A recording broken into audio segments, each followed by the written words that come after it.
Good morning. Mabilis ang basa nating libro, guys. History of the Filipino People by Agoncillo and Guerrero.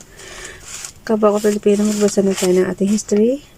Today is 30 January 2023. Nakalagay dyan, note back to original reading Filipinization.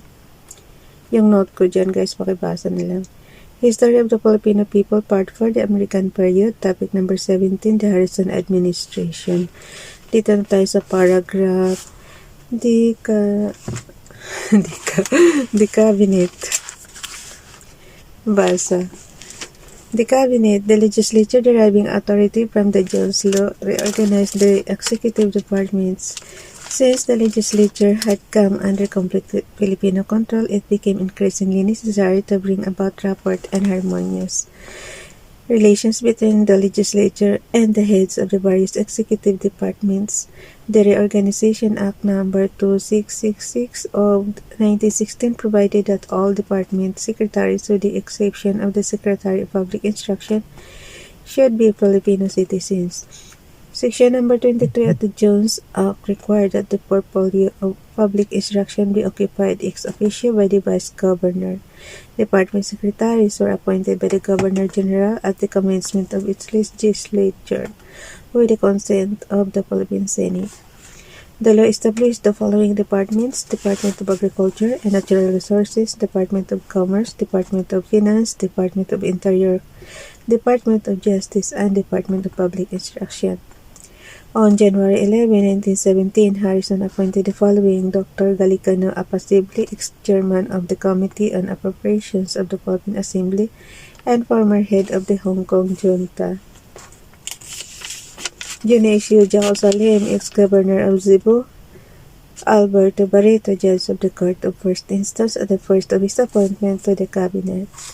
Victorino Mapa, Secretary of Finance and Justice. Rafael Palma was appointed Secretary of the Interior and a position which he held concurrent as Senator. Harrison gave the Cabinet full liberty of action and refrained from interfering in the affairs of the various departments. Its most important work each year was the preparation of the budget. Later,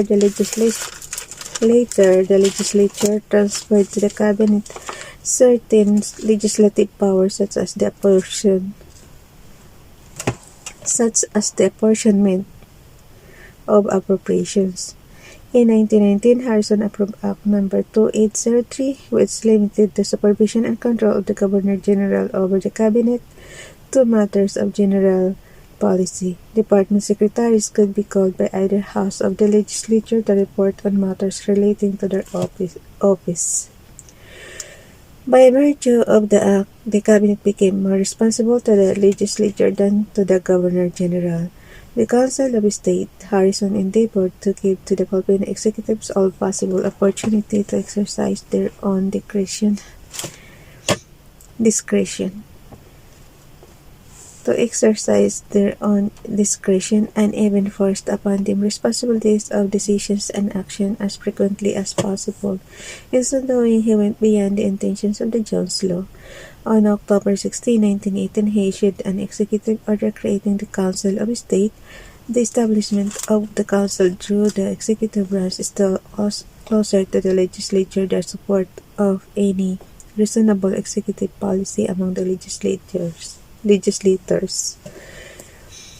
In the light of the failure of the Jones Law to establish a well-defined position for the recognized leader of the Filipinos, the creation of the Council brought about a centralized Filipino leadership responsible to the electorate through the majority party. Maingay na sa labas. Bilisan na natin. The Council was composed of the Governor-General as ex-officio chairman, the Speaker of the House, the President of the Senate, and the members of the Cabinet. The Speaker, Sergio Osmeña, was elected upon nomination by Quezon, Vice Chairman of the Council. Before 1916, there was no doubt that Osmeña was the indisputable national leader. On December 23, 1916, through a joint caucus of the Nacionalista members of both houses of the legislature, Osmeña retained the leadership despite an upper elective chamber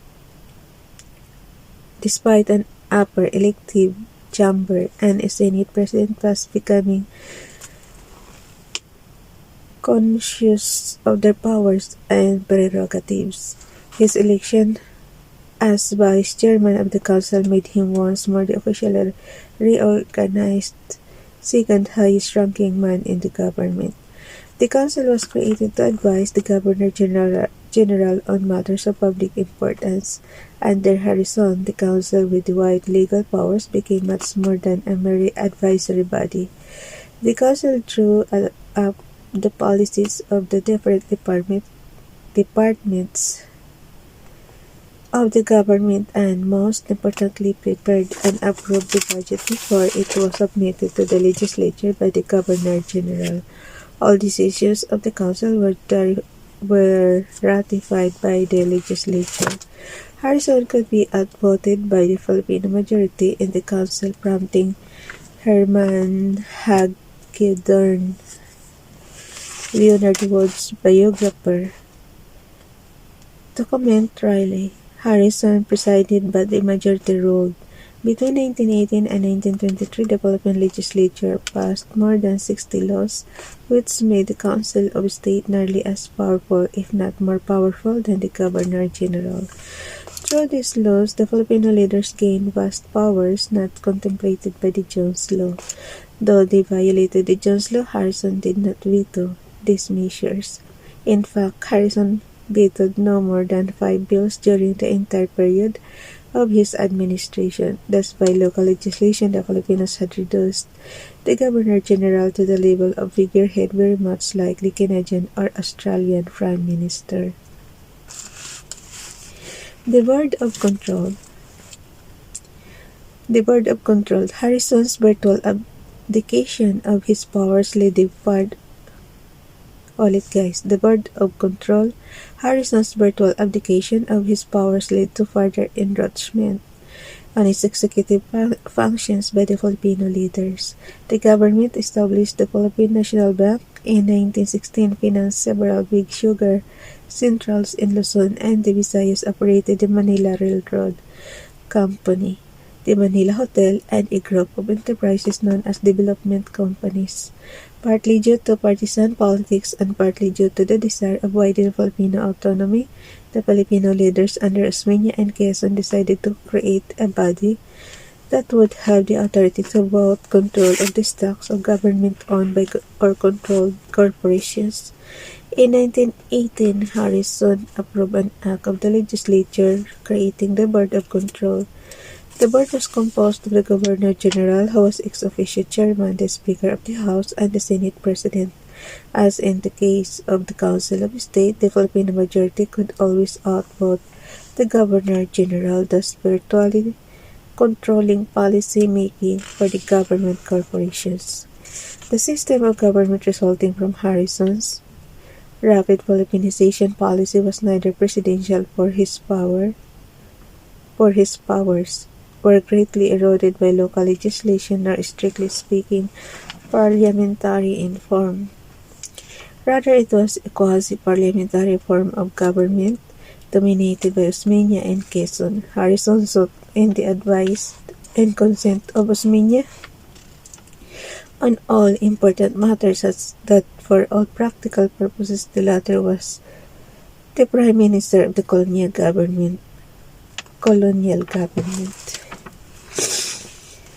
Osmeña aptly described the Philippine government in the following manner: "Our system of government is ours, truly ours, product of our policies and of the progressive evolution of the institutions of our country, the natural outgrowth of our achievement in self-government." Results of Filipinization. Because of the radical changes Harrison made during the early part of his administration, he incurred the ire and censure of the American community in the country.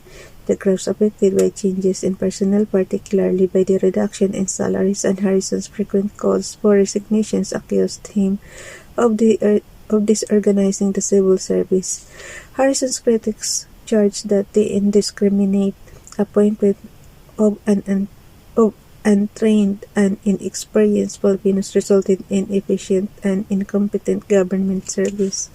Indeed, while the top echelons of the bureaucracy were occupied by capable and deserving officials. The lower levels, especially in the provinces, were packed with untrained and unfit proteges of the ruling Nacionalista Party. They claimed that mismanagement, corruption, and inefficiency in the Philippine National Bank, which had brought the government to near bankruptcy and business to a virtual standstill, was a reflection on the capabilities of the Filipinos in public works, inefficiency, and political infection of this service brought about a lowering, if not actual, deterioration in the quality of work performed, while the deterioration of the public health service resulted in new outbreaks of epidemics, which claimed thousands of lives. Harrison was quick to defend his policy by pointing out concrete achievements both in the legislature and in the administrative branches. Within 8 years, he pointed out the mileage of first-class roads more than doubled, 1,620 permanent concrete or steel bridges were constructed, schools, public markets, and other public edifices were built. A network of wireless stations were installed throughout the country. Irrigation works were initiated, and hundreds of artisan wells and waterworks systems are installed. Filipino control of the agricultural departments increased the power of the government to influence the people to increase production. The government increased the appropriation for education, thus enabling more than 300,000 children to enter the public schools. Harrison admitted the Filipinization had impaired the efficiency of the government, but he maintained that in many ways efficiency was gained because of the people. Harrison admitted that Filipinization had impaired the efficiency of the government, but he maintained that in many ways efficiency was gained because the people's support and cooperation made the task much easier. Despite marked inefficiency in administration, both the Filipino masses and their leaders made significant progress in the art of self-government.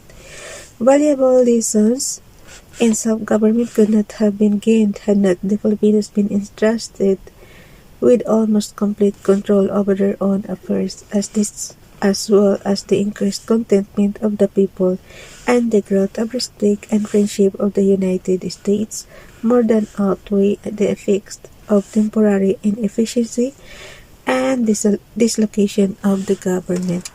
Hanggang diyan na lang guys, bukas na yung The Rift Over Leadership. Bye everyone, God bless.